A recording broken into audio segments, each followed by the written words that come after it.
نفی کرنا چاہیے جس چیز کی نسبت کفار مکہ سرکار کی طرف کرتے تھے، اس چیز کی نفی کرنے کے لیے یہ لفظ بولے رب ذوالجلال نے۔ اب یہاں پر شیخ زیادہ لکھتے ہیں، کہتے ہیں کہ یہاں صورتحال یہ ہے، فاللہ تعالی تولا جواب ما قالوا له علیہ الصلوۃ والسلام، کہتے ہیں کہ پہلے انبیاء علیہ السلام پر اعتراض ہوتا تھا، وہ جواب خود دیتے تھے، اور ہمارے محبوب کی شان ہے کہ جواب خود رب ذوالجلال دیتا ہے۔ فاللہ تعالی تولا جواب ما قالوا له، جو قریش مکہ نے سرکار کو گالیاں دیں، معاذ اللہ نازیبا گفتگو کی، تو رب نے کہا جواب میں آپ دوں گا۔ اللہ نے جواب خود اپنے ذمہ کرم پہ لے لیا۔ فقال ما ضل صاحبكم وما غوا، تو رب نے ایک مرتبہ یہ فرمایا، تمہارے صاحب اے قریش مکہ، تمہارے صاحب نہ بھولے نہ بھٹکے، اور پھر فرما وما صاحبكم بمجنون، تمہارے صاحب مجنون نہیں ہیں۔ اور یہاں پر وما ہوا بقول شاعر، فرمایا یہ شاعر کا کلام نہیں ہے، بلا بقول کاہن، یہ کاہن کا کلام نہیں ہے۔ اور یہاں پر فرماؤ وما ینطق عن الہوی، یہ خواہش سے نہیں رب کے حکم پہ بولنے والے ہیں۔ تو کہتے ہیں وسائر الانبیاء کانوا یجیبون بانفسہم، سارے پیغمبر اپنے جواب آپ دیتے تھے۔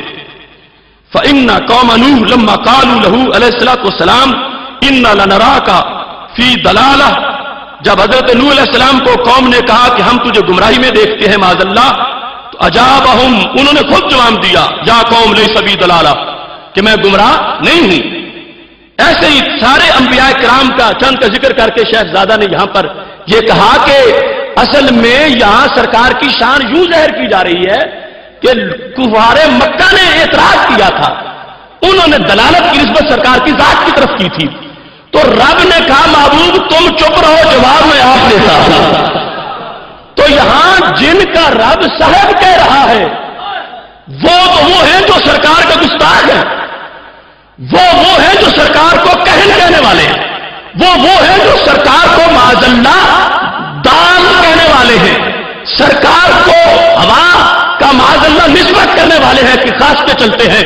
تو رب ذوالجلال نے فرمایا کہ میں جواب دیتا ہوں اے قریش مکہ، جن کا تم نے اٹھنا بیٹھا دیکھا ہے، یہ تمہارے صاحب جو ہیں، یہ گمراہی ان کی طرف منسوب نہ کرو، یہ تو ہدایت بانٹنے کے لیے آئے ہیں۔ اب یہ پہلے نمبر پہ اس چیز کی تھوڑی سی مزید وضاحت آپ کے سامنے پیش کر کے پھر بات کو آگے آیات کے لحاظ سے چلاتا ہوں۔ یہاں پر یہ تفسیر ابی سعود جو ہے، اس کے اندر انہوں نے اس بات پہ وضاحت کرتے ہوئے کہا والخطاب لقریش، خطاب کس کو ہے؟ قریش کو۔ وَإِرَادُ علیہ الصلوۃ والسلام بعنوان صاحبہ لہم، تو سرکار کو ان کا صاحب کیوں کہا ہے؟ یہاں باقاعدہ سوال اٹھا کے انہوں نے بتایا کہ خطاب قریش کو ہے، تو سرکار دو عالم صلی اللہ علیہ وسلم کو رب نے قریش کا صاحب کیوں کہا؟ صحابہ کی بات نہیں، قریش کی بات۔ تو صاحب کیوں کہا؟ کہتے ہیں للایذان بوقوفہم علی تفاصیل احوالہ الشریفہ، یہ بتانے کے لیے کہ او پاگلو تمہیں تو ان کی ساری زندگی کا پتہ ہے، یہ تو صاحب ہے تمہارے، کوئی باہر سے آ کے تو اعلان نبوت نہیں کر بیٹھے، یہ تو اسی ماحول میں پیدا ہوئے، یہی بچپن مقدس گزرا، یہی ابھرتی جوانی گزری، اور تم نے اب آ کے بک بک ان کے بارے میں شروع کر دی ہے۔ تو رب ذوالجلال نے اس لیے صاحب کہا بے وقوفہم علی تفاصیل احوالہ الشریفہ، کہ وہ آپ کے احوال شریفہ پہ واقف تھے، وَإِحَاطَتِهِمْ خَبْرًا بِبَرَأَتِهِ علیہ السلام بِغَایَةِ الْہُدیٰ، اور کہتے ہیں کہ وہ یہ بتانا چاہتے ہیں کہ رسول اللہ صلی اللہ علیہ وسلم نے جو زندگی مبارک گزاری ہے، کبھی گمراہی نہیں کی، کبھی خاص کی بات نہیں کی، اعلان نبوت سے پہلے بھی ہدایت بانٹتے رہے ہیں۔ تو رب ذوالجلال نے صاحب کا لفظ اس واسطے کہا کہ دعویٰ دلیل کے ساتھ بیان کیا کہ تم خود یہاں موجود ہو، ان کے ساتھ زندگی ساری ساتھ گزاری ہے، اور تم نے ان کو صادق بھی کہا، امین کہا، اب اعلان نبوت انہوں نے کیا تو تم نے بک بک کرنا شروع کر دی. تو رب ذوالجلال نے فرمایا ان کو دال مت کہو، یہ گمراہی پھیلانے والے نہیں، یہ ہدایت بانٹنے والے ہیں. اور یہاں فرما فَإِنَّ طُولَ صُحْبَتِهِمْ لَهُ علیہ الصلوۃ والسلام کہ وہ مشرکین مکہ جو بہت لمبی صحبت ان کو میسر ہوئی کہ اس ماحول میں رہے جہاں محبوب علیہ السلام تھے، وَمُشَاهَدَتَهُمْ لِمَحَاسِنِ شُؤُونِهِ الْعَظِیمَةِ، اور ان کو پتا تھا، مشاہدہ تھا کہ ان کے کتنے اچھے اوصاف ہیں. مقتضیۃ لذالک، یہ تقاضا کر رہی تھی کہ انہیں بتایا جائے کہ کوئی اجنبی دعویٰ نہیں کر رہا، یہ جن کو تم جانتے ہو وہی رب کے ایک ہونے کا دعویٰ کر رہے ہیں. اب ہمارے اکابر نے تو وجوہات بیان کی کہ قریش کا صاحب سرکار کو کیوں کہا گیا، خطاب قریش کو ہے. اور اس کا ترجمہ پڑھو تو اب ترجمے سے ابو جہل، عتبہ، شیبہ اور اس طرح کے جو منحوس بدبخت ہیں، کیا ان کو سرکار صحبت سے نواز کے شرف صحابیت دے رہے؟ میرا قلم رک گیا اور مجھے یہ ہو گیا اور میں نے کہا کہ صحابی صحبت سے بنا ہے اور صاحب بھی صحبت سے بنا ہے، تو اے تمہیں اپنی صحبت سے نواز کے صحابی بنانے والے. تو کیا قریش مکہ جنہوں نے محبوب پر اعتراض کیا تھا، دلال، کاہن اور نجومی ہونے کی باتیں کی تھی، معاذ اللہ وہ شرف صحبت پا کے صحابی بنے ہوئے تھے؟ رب تو ان کی مسلط کر رہا ہے اور خالق کائنات جل جلالہ ان کی اس ادا پر ان کو تبلیغ کر رہا ہے. اور یہ کہتا ہے خطاب صحابہ کرام کو ہے، اور پھر صاحب کا معنی یہ کرنا چاہیے. اعلیٰ حضرت نے سوچا، سارے قرآن کو سامنے رکھا، دیکھا بریلی شریف میں اور منظر گنبد خضرا کا سامنے تھا، اور یہ بتا دیا کہ میں صاحب کا ترجمہ صاحب سے کروں گا تاکہ پتا چلے کہ رب ذوالجلال کن حکمتوں کے پیش نظر صاحب فرما رہا ہے.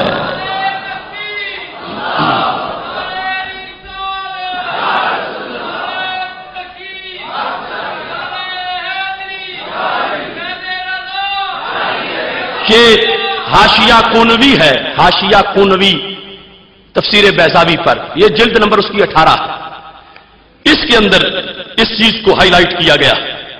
انہوں نے کہا والخطاب لقریش والمراد نفی ما ينسبون الیہ، یہ متن ہے کس کا؟ بیضاوی کا.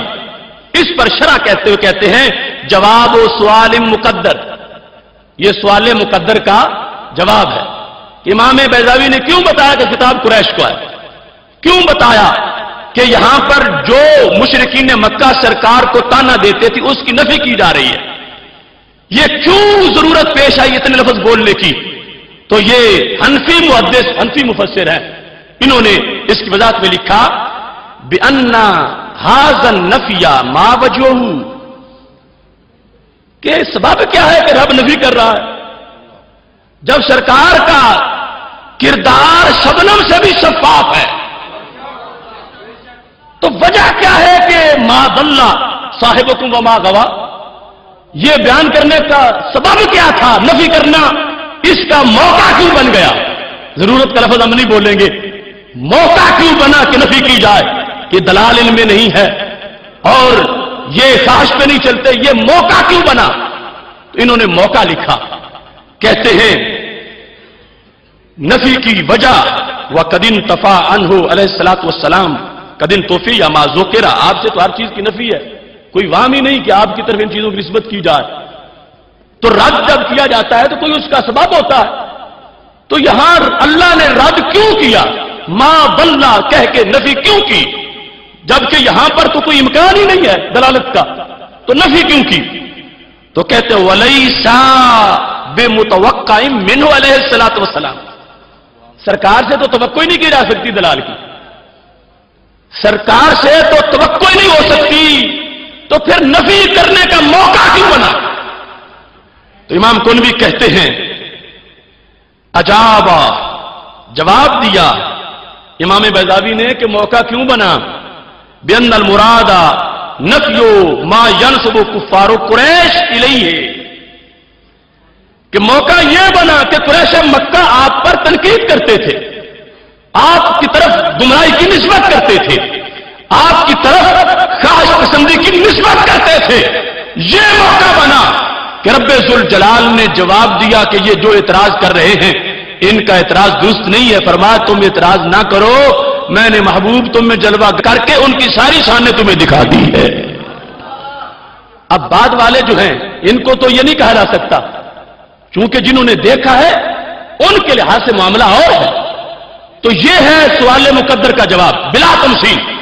آج اس وقت کوئی شخص، آج کا حکمران، کوئی وزیر اعظم، صدر یہ بیان دیتا ہے کہ ہم نے امریکہ سے سودا بازی نہیں کی، ہم نے خفیہ راز نہیں پہنچائے، تو یہ کیوں نوبت آئی؟ بلا تمثیل کہہ رہا ہوں کہ کسی نے اعتراض کیا ہے تو پھر یہ جواب دیا گیا ہے. اگرچہ یہ جہاں تو جھوٹ کا تسلسل ہے، اسے کلام الہی سے کوئی نسبت نہیں ہے، لیکن رب نے کیوں کہا کہ یہاں دلال نہیں؟ اس لیے کہ کفار مکہ معاذ اللہ اعتراض کر رہے تھے. تو رب ذوالجلال نے فرمایا بدبختو ہوش کرو، اتنی عمر محبوب نے تمہارے بیچ ہی گزاری ہے اور تمہیں پتا ہے اٹھنا بیٹھنا سب کچھ تمہارے سامنے ہے. تو یہ سبب تھا کہ خالق کائنات جل جلالہ نے نبیکم نہیں کہا، اس مقام پر صاحب تم کہا کہ تمہارے صاحب، تاکہ پتا چلے کہ غلطی تمہاری اپنی ہے کہ تم نے سب کچھ دیکھ کے پھر جان بوجھ کے تم ایسے بنے ہوئے ہو کہ تم کبھی مجنون کہہ دیتے ہو، معاذ اللہ کبھی کاہن کہہ دیتے ہو. تو فرمایا یہ جائز نہیں. رب ذوالجلال نفی کر کے اپنے محبوب کی شان کو اجاگر کر دیا ہے. یہاں اس مقام کو آگے بڑھاتے ہوئے میں اس چیز کی تھوڑی سی وضاحت کرتے ہوئے یہ بتانا چاہتا ہوں کہ یہ جو آیت ہے اس کے علاوہ دیگر مقامات بھی ہمارے پاس موجود ہیں. مواہب لدنیا جلد نمبر 3 صفحہ نمبر 198 امام قسطلانی کیا کہتے ہیں؟ توجہ سے سننا. کہتے ہیں تأمل کیف قال تعالی ما ضل صاحبکم وما غوا ولم یقل ما ضل محمد صلی اللہ علیہ وسلم. امام قسطلانی مواہب لدنیا میں کہ رب نے ما ضل محمد نہیں کہا صلی اللہ علیہ وسلم، نام شریف نہیں لیا، صاحب کہا ما ضل صاحبکم ولم یقل ما ضل محمد صلی اللہ علیہ وسلم. کیوں؟ تاکید لإقامت الحجت علیہم، رب ان پر دلیل قائم کرنا چاہتا تھا، قریش مکہ پر حجت قائم کرنا چاہتا تھا کہ لفظ وہ بولوں جس میں دعوے کے ساتھ دلیل بھی ہو. کیوں؟ لإقامت الحجت علیہم بأنہ صاحبہم وہم عالم الخلق بہ، کہ جو وہاں مکہ شریف میں رہتے ہیں وہ پنجاب والوں سے تو زیادہ جانتے ہیں. اس ماحول میں جو اس وقت جو پنجابی تھے ان کے مقابلے میں جو مکہ شریف میں پاس رہ رہے تھے وہ زیادہ جاننے والے تھے. تو اس انداز پر خلق کو بھی جانتے ہیں، خلق کو بھی جانتے ہیں. وَبِحَالِهِ بِهِ وَبِحَالِهِ، سرکار کی ذات کو، سرکار کے حال کو، وَأَقْوَالِهِ محبوب کے اقوال کو، وَأَعْمَالِهِ آپ کے اعمال کو، سب کچھ جانتے ہیں. وَأَنَّهُمْ لَا يَعْرِفُونَهُ بِكِذْبٍ وَلَا غَيٍّ، انہیں پتہ ہے یہ جھوٹ نہیں بولتے، انہیں پتہ ہے یہ دھوکہ نہیں دیتے. وَلَا ضَلَالٍ وَلَا يَنْقِمُونَ عَلَيْهِ أَمْرًا وَاحِدًا قَطُّ وَقَدْ نَبَّهَ تَعَالَى عَلَى هَذَا الْمَعْنَى بِقَوْلِهِ أَمْ لَمْ يَعْرِفُوا رَسُولَهُمْ. تو یہ پوری تقریر کر کے مواہب دنیا میں امام قسطلانی نے یہ واضح کیا کہ رب ذوالجلال نے یہ نہیں کہا کہ ما ضل محمد، حضرت محمد صلی اللہ علیہ وسلم گمراہ نہیں ہوئے، ان کی طرف گمراہی کی نسبت مت کرو. یہ کہا تمہارے صاحب ان کی طرف نسبت مت کرو. اس لیے صاحب بولا کہ تمہیں سارے احوال کا پتہ ہے، اس کے باوجود تم بدبخت بنے ہوئے ہو اور بک بک کرتے ہو میرے محبوب کے خلاف. تم یہ باتیں مت کر دو، وہاں گمراہی آنے کا کوئی امکان نہیں ہے. اب کتنی وضاحت ہے کہ خطاب کس کو ہے؟ قریش کو. خطاب ہے کفار کو، اور ان کفار کو یہ کہنا کہ تمہیں اپنی صحبت سے صحابی بنانے والے، کیا مشرک بھی صحابی ہو سکتا؟ تو یہ مانا کرنا کتنی بڑی بدبختی، جہالت اور کتنی بڑی زیادتی ہے. اور اس پہ الٹا وہ فخر کر نعرے چور نعرے چتر، یعنی وہ اتنا بڑا جرم بھی کیا ہے اور ساتھ یہ نمونہ پیش کر رہے ہیں کہ عرفان القرآن جیسا کوئی ترجمہ نہیں ہے. کیسا ترجمہ ہے جس نے مشرکوں کو صحابی کہہ دیا؟ کیسا ترجمہ ہے جس نے قریش کے کفار کو صحابی کہہ دیا ہے اور شرف صحبت سے نواز کے صحابی بنانے والے یہ کہہ دیا ہے. اس واسطے اب جس وقت اس نے یہ تقریر کی تو سامنے جو مجمع بیٹھا تھا واہ واہ کر کے داد دے رہے تھے. اب ان لوگوں کو کیا پتا ہے کیا کہہ رہا, اور اس میں وہ اس نقطے پہ پہنچ گیا کہ ہمارے شیخ نے وہ کچھ بیان کر دیا جو آج تک یہ نے بیان ہی نہیں کیا تھا, اور اب جو سودا ہمارا کر دے جیسے کر دے. یہاں تک میں نے لوگوں کی باتیں سنی. ایک شخص نے مجھے کہا اس کے جو کارکن ہے وہ تو کہتے ہیں ہمارا قائد ہمیں کہے کفر کرو تو ہم کفر کر جائیں گے. تو کیا ضمیر ہے ان لوگوں کا, کیا خمیر ہے, اور کتنی بدبختی اور جہالت ہے کہ سب کچھ اسے سمجھ لیا اور وہ جیسے جس منڈی میں میلہ مویشیوں میں لے جا ادھر چلے جا. اس بنیاد پر آج یہ فیصلہ کن تاریخ کا موڑ ہے. اہل سنت ہماری تاریخ داغدار ہو رہی ہے. کل کا مورخ ہمیں نہیں معاف کرے گا اگر آج ہم نے اس کو معاف کر دیا. اگر آج ہم نے اس کا محاسبہ نہ کیا تو کل یہ اہل سنت پر الزام آئے گا کہ غازی ممتاز حسین قادری جو ملت کا ہیرو تھا تو سنیوں نے معذرت اس کو قاتل قرار دیا. یہ کل ہماری تاریخ بدلے گی, ہماری تاریخ کو معذرت مسخ کیا جائے گا. کل ہمارے ذمہ یہ لگے گا کہ یہ اہل سنت ہے جو یہود و نصارہ کو مومن سمجھتے ہیں. اس واسطے ہم یہ جگر پگھلا رہے ہیں کہ ریکارڈ والوں ریکارڈ صحیح رکھو. اہل سنت ممتاز قادری کو ہیرو مانتے ہیں. اہل سنت اہل کتاب یہود و نصارہ جو آج کے ان کو ڈبل کافر مانتے ہیں.